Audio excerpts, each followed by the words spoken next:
Schatzsidreira. Schatzsidreira smells like my childhood. Schatzsidreira feels like my mum's embrace. Schatzsidreira sounds like my mum's worry when I was sick. But I can't buy Schatzsidreira in Norwegian. I have to buy citron melisete. I can't buy Schatzsidreira in Portuguese, in English. I have to buy lemongrass or lemon balm tea. I can't buy Schatzsidreira in French. I have to buy infusion de mélisse. I need 5 words to buy tea.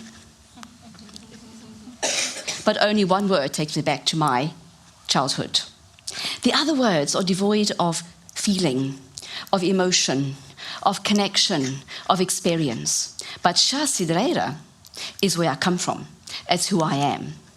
And that is an imperfect multilingual.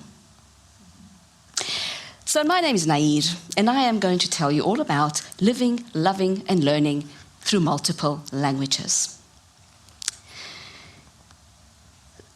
So what is multilingualism?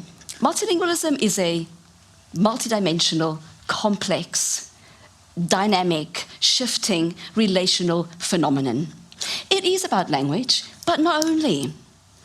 It is also about grammar, vocabulary, pronunciation, but it's about the choices you make, about the grammars you choose from the languages you know. It's the vocabulary you choose from the language, from those same languages. And it's how you sound when you bring that all together. And that combination positions you in the space of belonging and non-belonging. Multilingualism is about identity. It's about how you present yourself to the world. It's also how the world chooses to see you. And trust me, those are 2 different things. So how does one become bilingual or multilingual? Well, it's a journey. It's a journey of becoming. And it's a journey that you negotiate with the people that come into your lives, with the spaces where these languages are spoken, and with the experiences you have in all these different languages. So let me tell you about my journey. I was born into Portuguese, into the sounds of my mother's voice, into the smells of bacalhau at Christmas, and into saudades, that longing for a land that I did not know, because I was born into English on the African continent. Like my parents, who came to South Africa on a boat in the 1960s, fleeing fascism and poverty in Portugal, English came to South Africa with the British on a boat. And with the 1820 settlers. And I think it must have been on some stormy night, those English was sort of thrown out onto the shores of this African continent. It then traveled the land, it colonized the land. It settled, it mingled, it grew roots.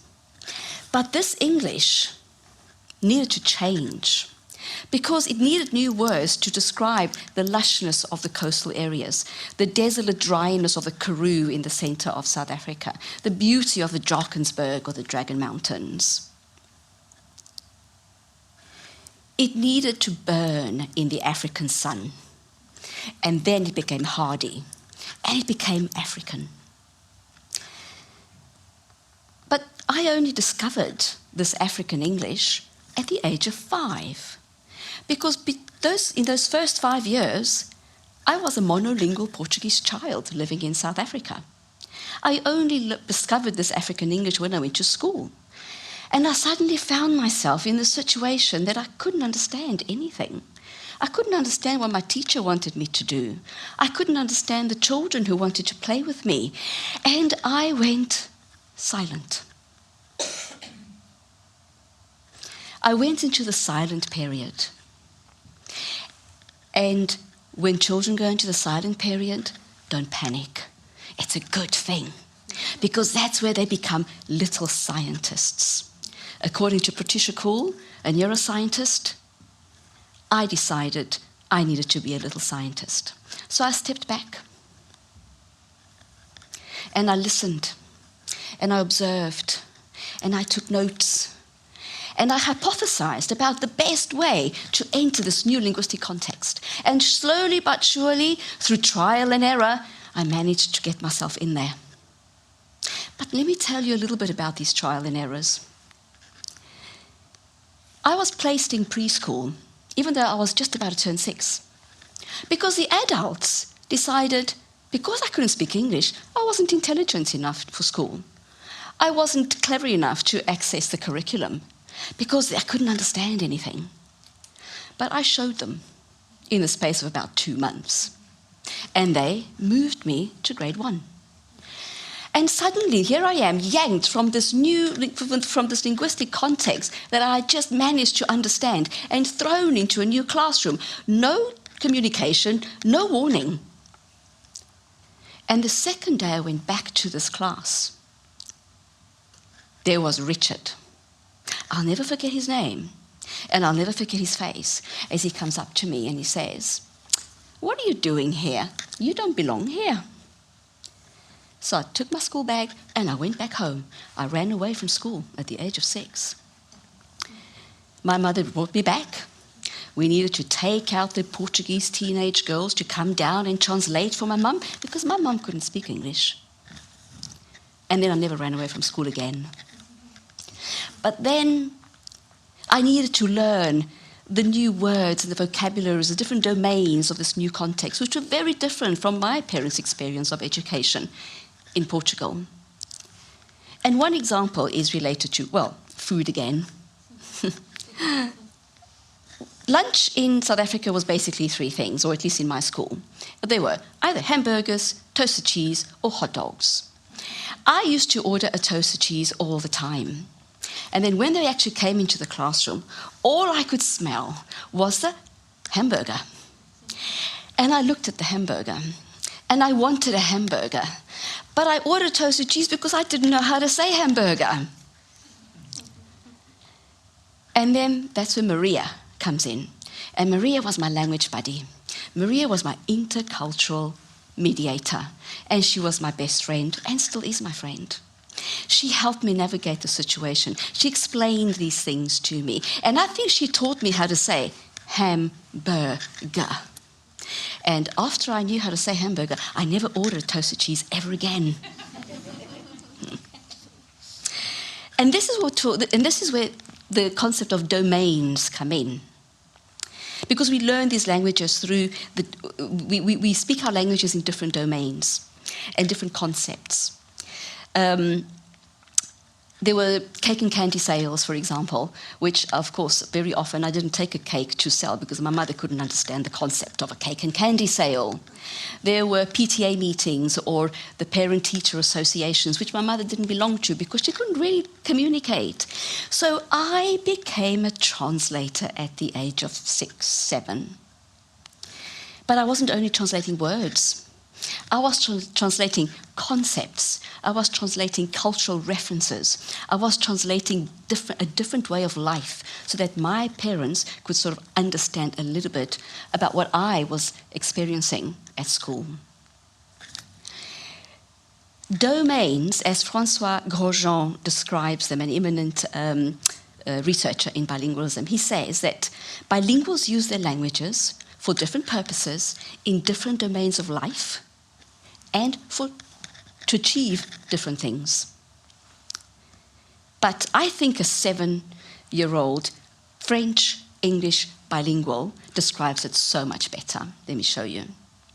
She says that I talked to my mom in English when about how to have a baby.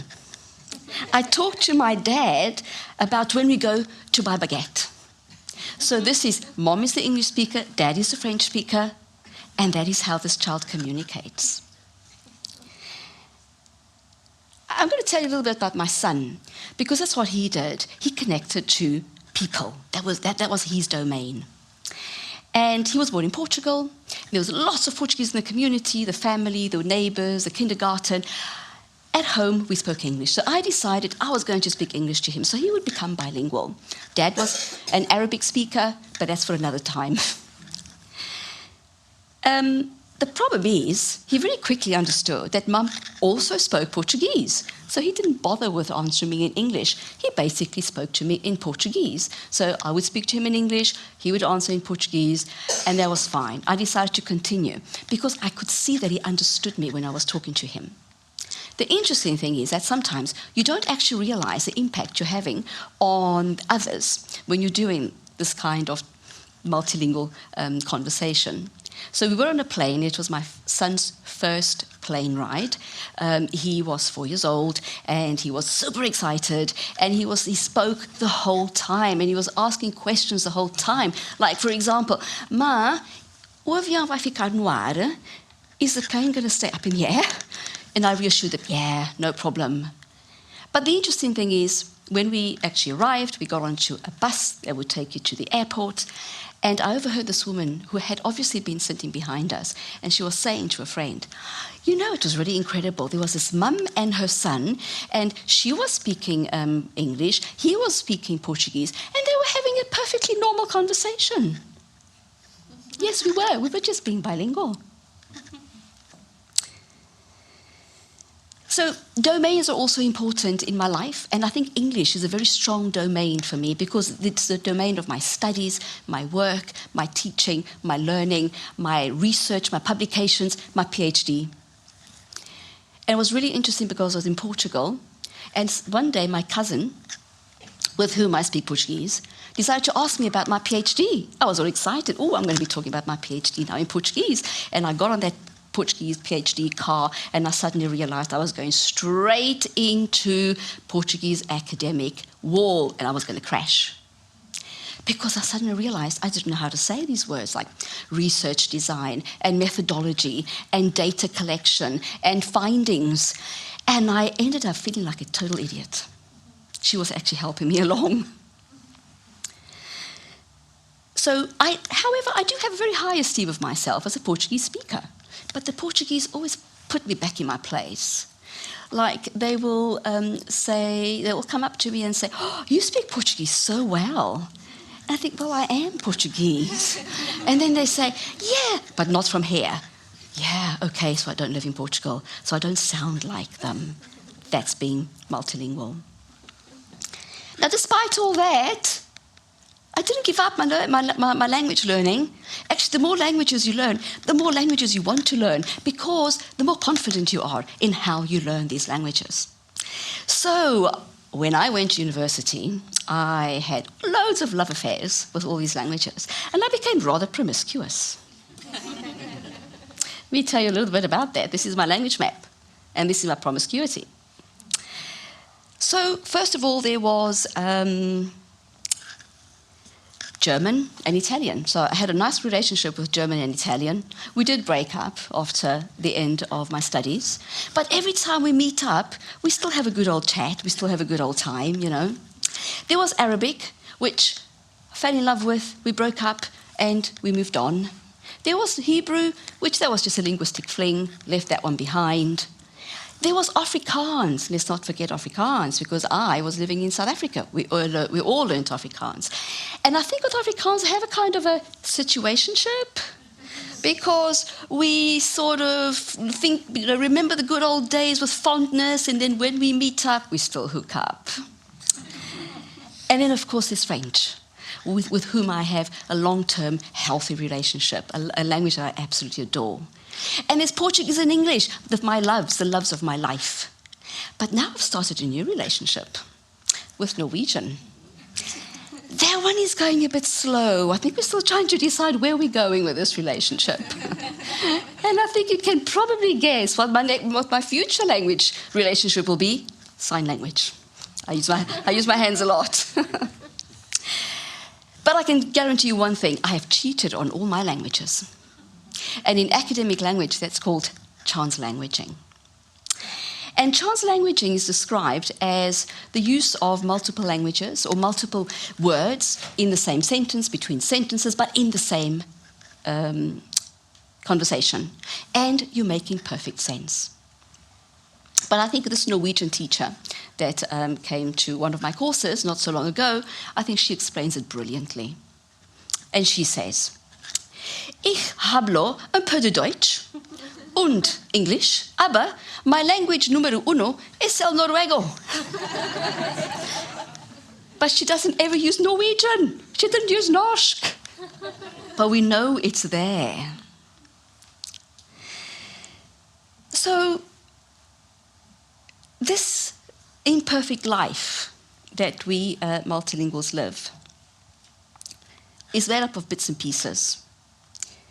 These of languages, bits and pieces of experiences, of people, of places. It can be a little alienating.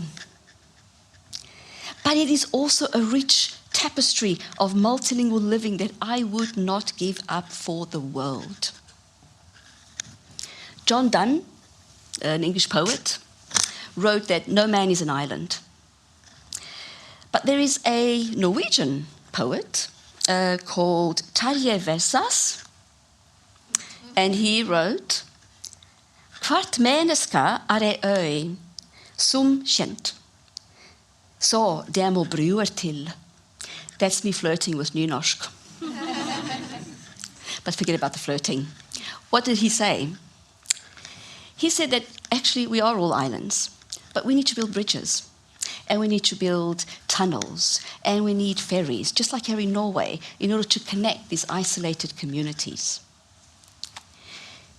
So when you look around you, and you find and you see this person who is mixing their languages and their words, who is actually trying desperately to find the right word for a particular concept, who is trying to belong to a place that perhaps is being difficult to belong to, who is trying to become that new person in this new place. Build them a bridge so that they can become that imperfectly perfect multilingual. Thank you.